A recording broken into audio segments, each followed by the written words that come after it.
Welcome to the Total Country Podcast.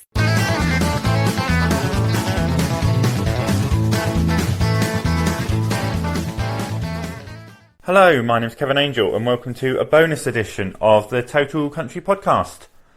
On the 12th of May, I sat down and had the first, what I dubbed the Total Country Podcast Live, inspired title I know, on Facebook. I saw everyone was doing the live stream thing and thought, I could do that, I want a bit of it. So for my first guest, I had Bob Fitzgerald, who if you haven't heard him, you're going to hear him in the show. He's pretty special. On that night, I had a few tech issues to start, and the microphone I planned to use decided to not work at all, which meant the whole first 4 minutes was just a confused disaster. Anyway, we got past it. We saw past my mic issues. Bob's mic was fantastic. And it was a great show. I think it was about 85 minutes in all. Bob did 5 songs. We had some great chat. What I've done is, he is such an interesting guy. His answers are so articulate. So I've taken that. I'm going to be honest, I've redubbed some of my audio because some of mine, you just couldn't listen to it. So I've redubbed some of that. We've got some of the songs, some clips from Bob as well, so you can hear his music performing live if you've not heard him. Great stuff. See what you think. Enjoy.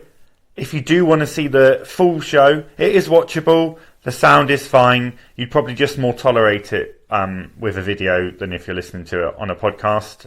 As I said, Bob's sound is fantastic. He's got some, basically professional equipment. I hoped mine would work. It didn't. One of those things, the show must go on and all that. But if you do like this, on the 27th of May, 7 p.m. on the Total Country Podcast Facebook page, I've got Alex Connolly. If you like your country traditional, pure and honest, he is incredible. We're going to do a similar thing, about 5 songs, we'll do some chat if it's good, which obviously it will be. Alex is a great guy. I'm going to turn that into a pod as well for you. As I said, this is cut. I've taken the best bits. I've re-edited some audio. You get about 40 seconds to a minute of song as well. But enjoy this. This is me from the Total Country Podcast live Facebook stream with the brilliant Bob Fitzgerald. Bob started the performance by playing his current single, One of These Nights, which has been played on Bob Harris's Radio 2 Country Show.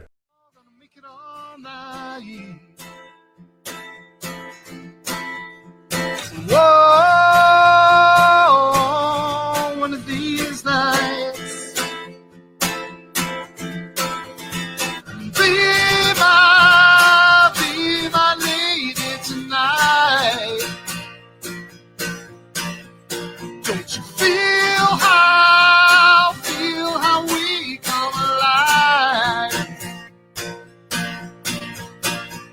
Caught in this moment, ain't no hesitating. Feels like for all of our lives we've been waiting. Whoa,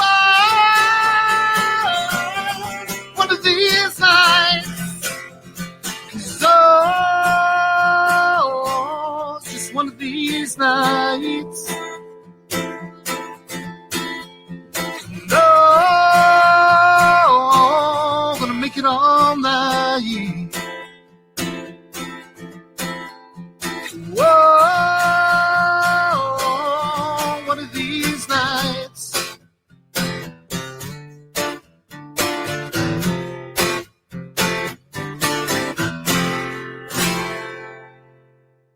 There we go there, Bob Fitzgerald and the brilliant One of These Nights.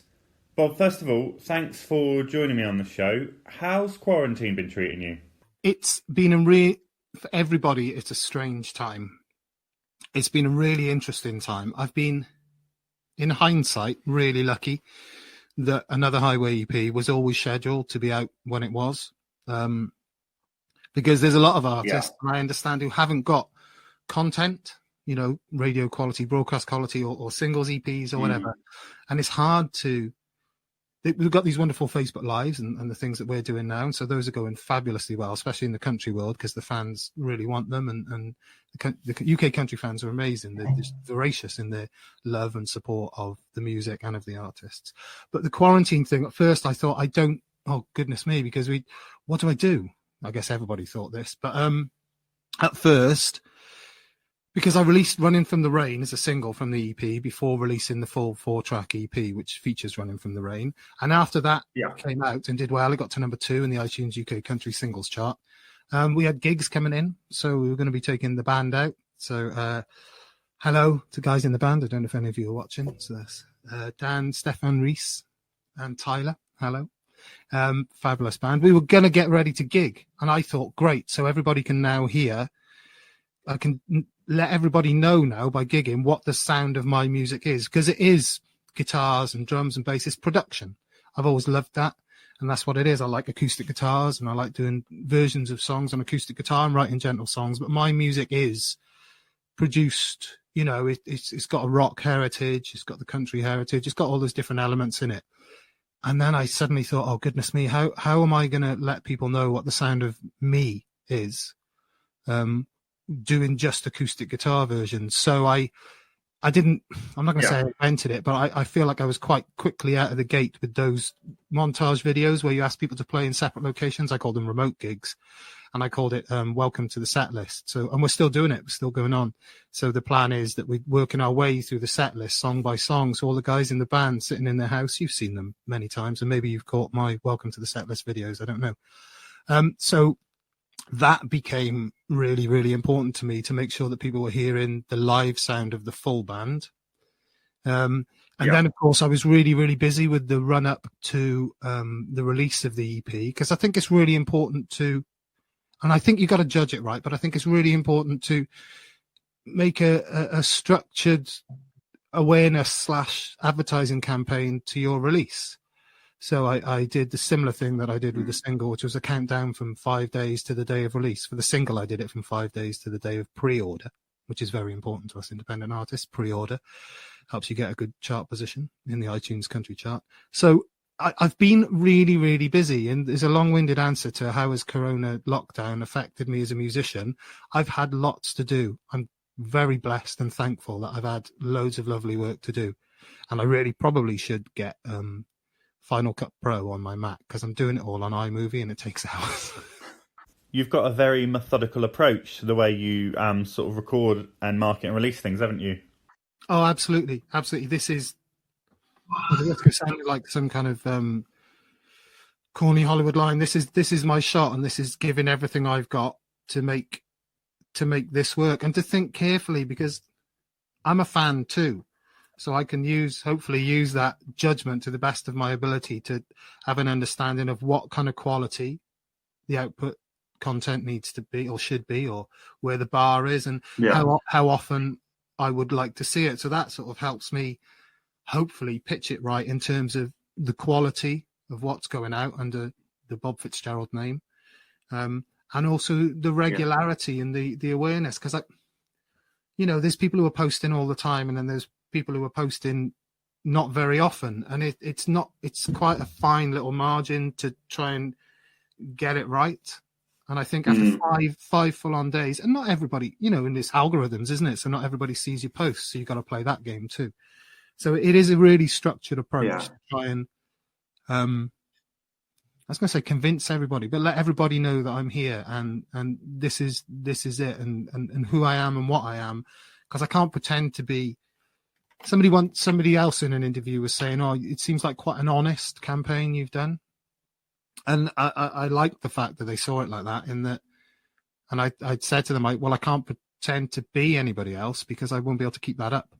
So this is me, and the music is everything I've got, and so I have been very strategic, and I think a great deal about it."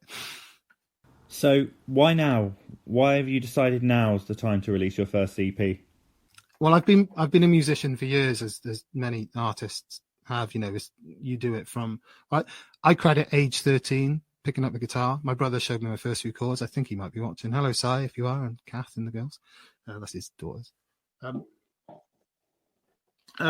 picked up the guitar about age 13, and I joined bands when I was 16, and I was the rhythm guitarist and backing vocalist, and we were kind of a rock outfit back then with the longer hair and stuff. And then in my mid 20s, I had a 3-piece kind of power pop, I guess you might call it, but it's still that kind of rock, catchy melodies band that I wrote for and sang for, played guitar. And I've always done it. And I realized a few years ago that I never, with the attitude that I had at the time, or the age that I never gave it my all. Like, I'm from South Wales, and we kind of sat in Cardiff, the 3 guys in the 3-piece, and everyone was telling us we were really good, and I was confident we were good. But you think, something will happen. And then I realized that I can't be that guy who sits on the bar stool at the end of his days, or when I lay my head down on the pillow for the last time and then go, I never tried.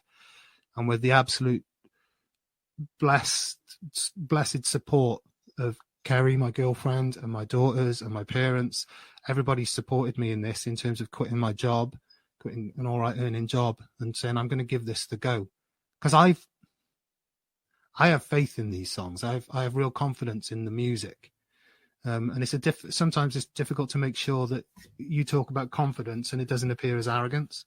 So now, because I have to, because I've never written songs as good as this. I've written many songs over the years. The early ones are terrible, and they get progressively better over time. But now I'm writing songs that are truthfully what I want to hear and what I want people to hear. So this is full time for you? I still have to work. You can't do this at this level without an income. So I still have to work. I was a music teacher for many years, and I still teach music, instruments and instruments. Because it's interesting because of social media and a few friends recently, and I know we'll get onto this because you said that we're going to talk about it. But the play on Radio 2, like, it's going really well. But yeah, it is. It's amazing. But it that doesn't mean I'm now magically making a living from it. There's famous artists, be they country artists or pop stars or rock stars or whatever, who are on their 3rd album who still haven't really seen a penny yet. They're just about surviving, and they can do it without a proper job, but it's hard. Yeah.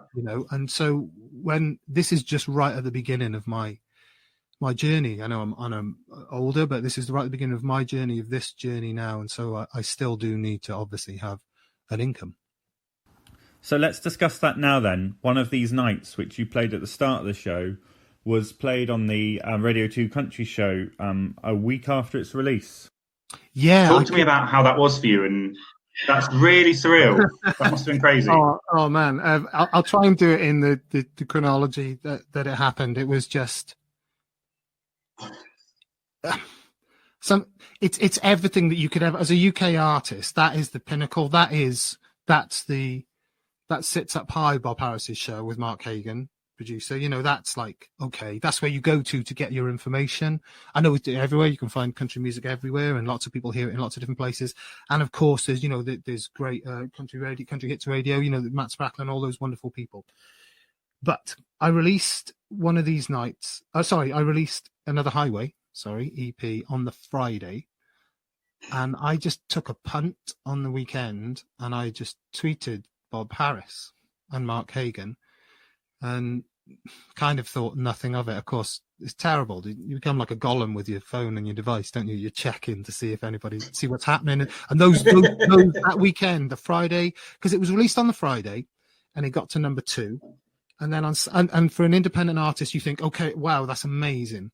And then you hit the charts, because the pre-orders are really important, because they count as sales on that day. And that's how we all do it. And we get our foot on the ladder, and we get our foot through the door and get some awareness for ourselves. So what happens is you generally hit a position, and then you slowly, gently move your way back down the charts, right?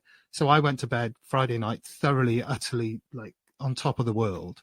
And then I woke up on Saturday morning to the text from Millie, who just commented earlier, saying, have you seen the charts? And there was like loads of exclamation marks. So I was like, blearily looking at my phone, and it just smashed my brain in that it had gone from number 2 to number 1, which could, because as an independent debut artist, that wouldn't happen, but it did.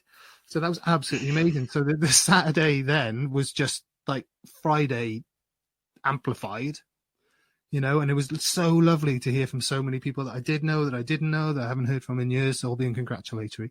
So I thought then at that point, I'm going to tweet Bob Harris. It can't hurt. I'll be polite. I'll be, you know, decent, and I'll try not to be that guy, you know, like,